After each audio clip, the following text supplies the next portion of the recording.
So it's not the first time that we have a relationship with Enbridge for the Savings by Design. It's enabled us to be an Energy Star builder, and we've been with them since about 2013. My name is Pat Daniels, and I'm the construction manager at Tartan Homes. Tartan Homes is a tract builder here in Ottawa that we build about 200 homes a year. The motivation for being involved in a process like this is to work directly with builders who are trying to work with changes to building code. By building a home according to the Savings by Design parameters, you're actually building beyond what building code is. So you're actually contributing to a better future, a better climate outlook going forward. Tartan has always been at the forefront. They were the first Energy Star builder. So knowing that the conditions of our province, wanting to head towards net zero by 2032, we decided that we wanted to be ahead of the curve and be able to understand what we need to do to achieve that. So Mark Rosen was the big part about telling us what we needed to do and give us the options. One of the things that's nice about the Savings by Design program is it often gets me as an energy advisor involved at an earlier stage with a builder, at a point where they're still considering a specification, kind of outside of the regular parameters of scheduling and budget that are driving those. It allows us to slow down for a minute and have a conversation earlier on before a lot of the big decisions are made, and that can have a long-running impact on how homes get built out and what specs they get built to. What's been really nice this time around is that the Savings by Design program has allowed Tartan to explore a new building standard and had some support in doing that kind of exploration to see what's possible rather than just taking an incremental step forward. Innovation is a key. Innovation in the energy business is a key. So when we work with somebody like Tartan Homes who brings a new method to the construction market, we look forward to bringing the expertise to them to help them to get to that. This project is 2 homes. Each home is targeting the net zero standard as defined by the Canadian Home Builders Association. The 2 homes are being built with slightly different methods. One home is being built using a more traditional wood framing approach with exterior insulation and a number of mechanical upgrades. The second home is being built using an insulated panel system that is being assembled as kind of an off-site fabricated kit. Together, the homes are both targeting very tight air-tightness targets and are using very efficient hot water tanks, very efficient heating systems, ventilation systems to try and reduce their energy demands. And finally, both homes will get solar panels on the roof to generate the necessary power to offset the consumption that the home itself will have. Everything starts with conservation. Conservation is the key to a better future. In using energy as wisely as possible, getting the most out of the energy that you're using, any energy. That makes us excited to work with somebody like Tartan Homes, who's also sees the idea of innovating the way they construct a building that will add to the comfort of the home, that will add to the efficiency of the home, that will make for a better product for them in the marketplace, and end up being a better product for the people that buy their homes as well.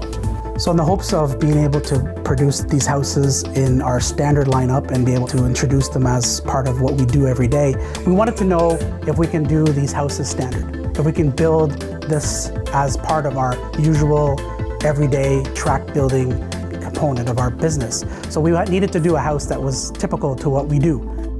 So with the Kawartha, to achieve the net zero status, we went ahead and built it as a standard model using conventional framing components and wanted to bring the building envelope to a 0.6 interchanges. The biggest challenge that exists now is scale. How do we build net zero on a larger scale? How do we do it affordably? How do we do it within the constraints of a production environment so that homes can be affordable and attainable for the average home buyer in today's climate? It takes time, it takes education, it takes practice to be able to get to achieve what you need to. We've put ourselves with a higher level so that way we can get better every time we move forward.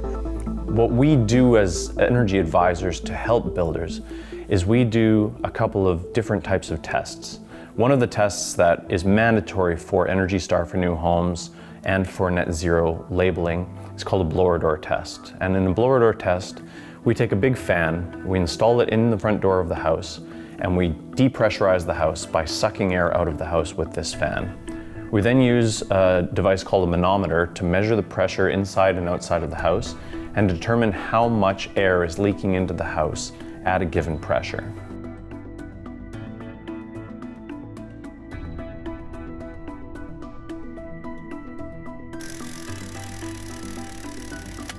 What makes this first test unique is that we're also going to use a smoke machine to help us visually detect leaks in the air barrier. We plan to use it to fill the house with a dense white smoke and then turn the fan in reverse and pressurize the house and have that smoke leak out of the house wherever there's a gap in the air barrier. The idea is that we'll be able to see this standing outside the house, and it'll be a really interesting learning experience for everyone there.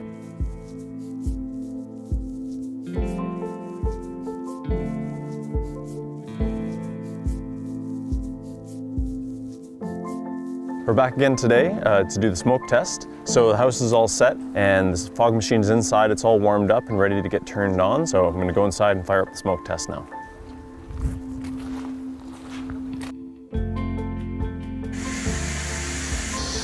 We're seeing smoke starting to trickle out a little bit and we haven't even fired up the fan.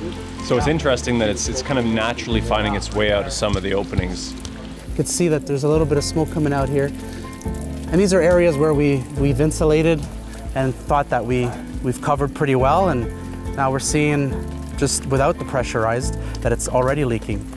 So it's given us an idea of where our weak links are already. At the windows here, we're not counting on the tape to be the air barrier, we're counting on the foam that holds the window in place. And it's possible the smoke we're seeing is because the foam is discontinuous or interrupted by shims that are not foamed over on the outside. So when we get the fan fired up, I'm curious how much the smoke will be exaggerated in these spots. See what we see.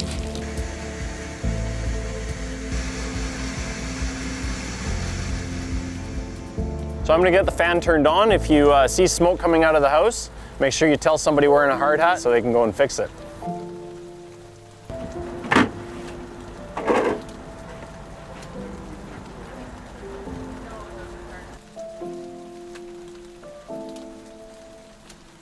A lot of smoke coming out, more than I would think for a test that 1.5 air changes per hour. To start, I thought we'd see less smoke, but that pressure was really exaggerating it. So now we're starting to see it come out a few places we weren't seeing before, more up high as well. It's interesting. Look at the windows. Our windows are really a weak point. It really seems to be. I'm surprised. I expected some leakage out of the windows, but not to this extent.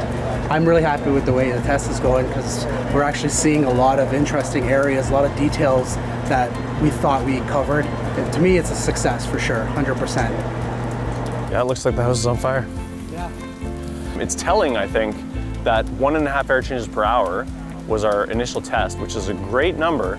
Still shows this much smoke when you do a leakage like this. Makes you realize that a lot of small holes contribute to that number in order for it to be 1.5 in the first place. The next step is to seal these holes as much as we possibly can, run it again, or possibly run a blower door test to see how well we did, and try to bring these numbers down to where we're trying to achieve.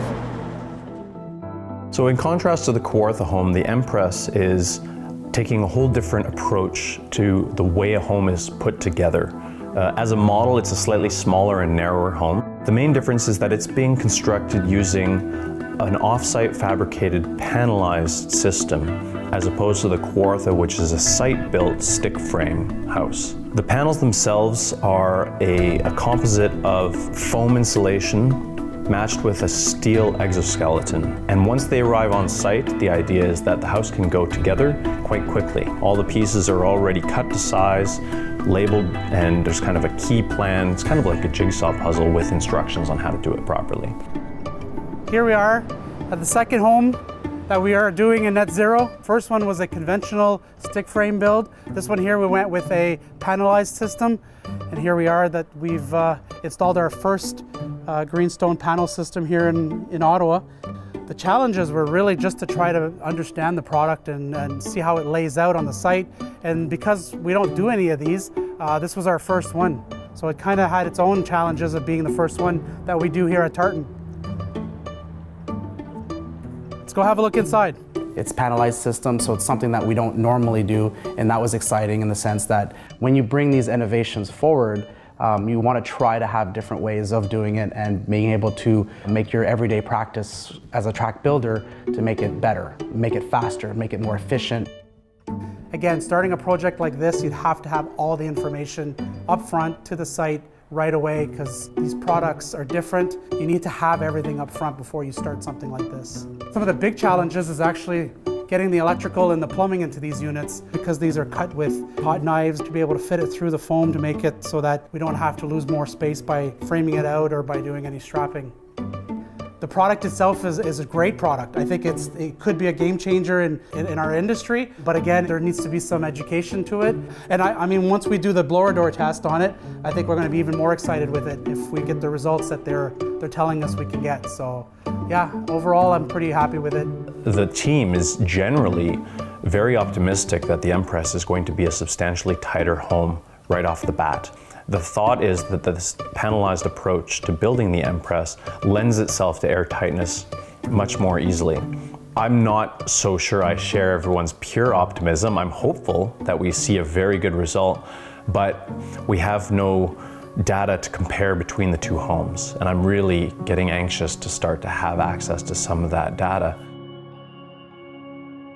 I've worked in Air-Tightness for over 10 years now, consulting on houses and trying to help other people figure out how to build airtight houses. So when it came time to build my own, I kind of had to walk the walk. I've been talking the talk for a while, and it was time to prove that I knew what I was doing when I was talking about Air-Tightness. There's a lot of things about how airtight we made the house that I just enjoy every day. Being close to windows, not feeling drafts. It's really hard to overstate how nice that is. We were quite successful. I mean, the house hit 0.47 air changes per hour in its final blower door test, which I'm very proud of. And we did that all through detailing and good labor. I really believe in how important airtightness is, but also how achievable airtightness is. I think it's something that we can do in all houses. There's no reason not to build more airtight houses in every house that gets built. Using other products, using other techniques, it's all working towards the same end goal.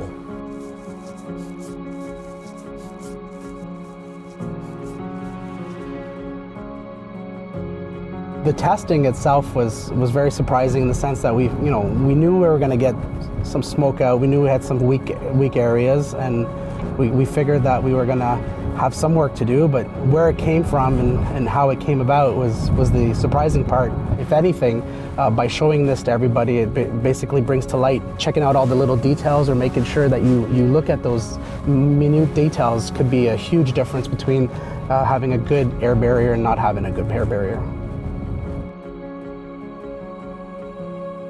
So here we are. So some of the areas that we found that were problematic was especially the areas where there's beams that were protruding into the unit. And these areas here, we've made sure we sealed it properly, spray foamed them again. Another area that we discovered that was a weak point was steel columns. We ended up foaming the whole column, and we also sealed it at the top so that there is no infiltration of air or exfiltration of air to the outside. All the windows, a lot of them had just a minimal of about an inch into the window of spray foam. They have all been removed and re-spray foamed again. So for future reference, what we've decided to do is extend the RSOs by ½ inch to allow the nozzle to go all the way around properly to get a good foam seal between from the back to the front of the window. It was a great learning experience for everybody involved. It was an amazing experience for the trades as well to be able to see some of their work, how it portrays and how they always thought that what they were doing was the right way, and little detail here, little detail there, and it actually showed itself off really well. Now that we've gone forward and made all the changes and fixed all the issues that we perceived that we've had, we're really excited about the future and what we're going to do with the aero bearer, where it's going to bring us as far as a number. The hopes is that maybe I'll be optimistic again and spend maybe 10 minutes doing the aero barrier if all the repairs we did initially work out. One of the challenges is that as building codes get more and more strict, they put more onus on the builder to perform at higher and higher levels, and those levels come at a higher and higher cost generally. What we're trying to do with Savings by Design, help builders to find the next level, to move to the next level of energy efficiency, comfort, and performance, but not do it at a level where it just impacts the cost of the house and pushes it so high that homeowners cannot afford to buy the house. So we're doing kind of a second pretest today. We give us a measure of how much more tightening has occurred just through the course of continuing to work on the house. Kind of don't know. I think we're going to end up somewhere very good. I know that.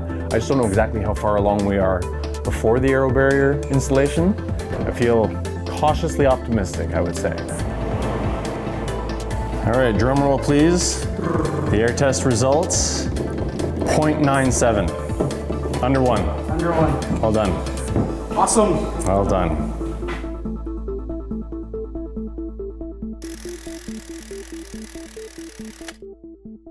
One of the selling features of this product on the Empress was that we were going to get a much better air exchange for the house, like right off the bat, by having this product, the Greenstone product, being so much more airtight. We thought that going this route would do it without having to go through different mechanical or different products and just achieve it just strictly with the manufactured product. So having not done that yet and done the air test, we're not sure of where it stands, but the results that we're looking for is under 0.6 right off the bat. So we are doing our first air test on the Empress today.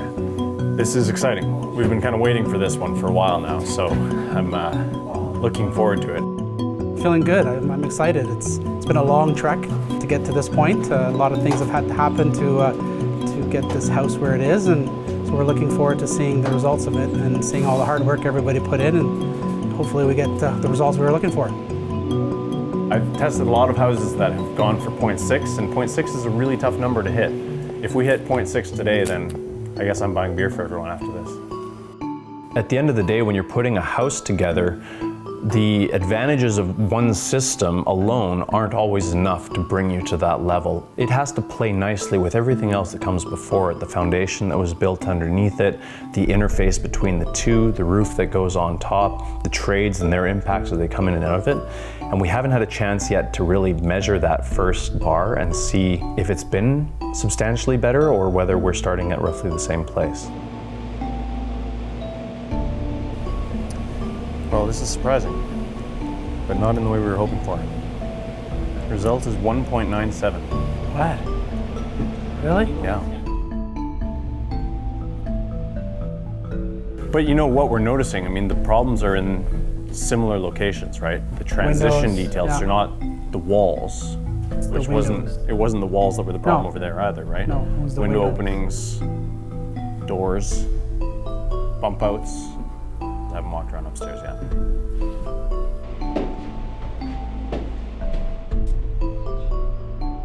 I'm just using a smoke pencil now to try and find drafts that are a little bit harder to find than using your hand. The smoke's just disappearing, it's just being blown away.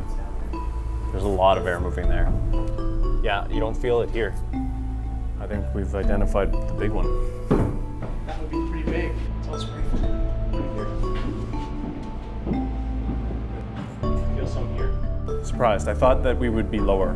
What it shows is that whenever you try something new, you have to test. It's not enough to take the guarantees of the manufacturer or just feel like you've done a good job. You have to test to know.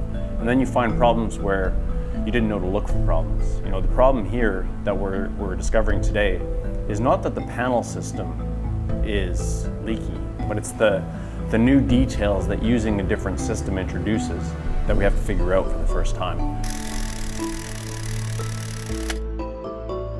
When we work with somebody like Tartan Homes who brings a new method to how tests failures, more tests, more failures, and then hitting success, it's very exciting for us to watch that process evolve and know that the client at the end is driving exactly where we hope they will and that we're a part of enabling that process.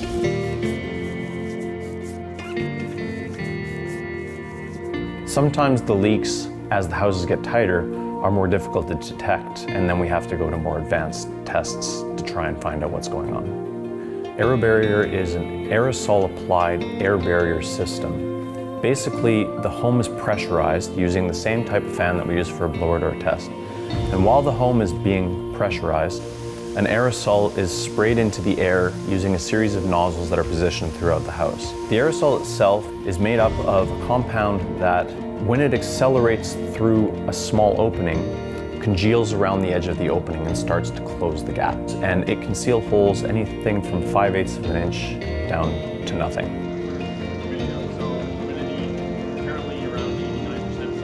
This is the first time that we're using AeroBarrier, so very excited to see what the numbers are going to come out as. When we started with the savings by design, we were hoping to achieve a home that had a comfort level, an air filtration level, that we had set up some goals, and with this AeroBarrier product we were really pleased that we achieved all those goals. We were looking for a goal of 0.6 and we ended up with a 0.41. So for us it's a fantastic results and we're really excited about it. So what's next for us is we're going to give ourselves an internal goal of 1.5 for our homes now, because we were able to find all these details and be able to really drill down on our air infiltration. And we're extremely excited about moving forward, and what we hope to achieve is better homes, better quality homes for the future, and using savings by design as part of that.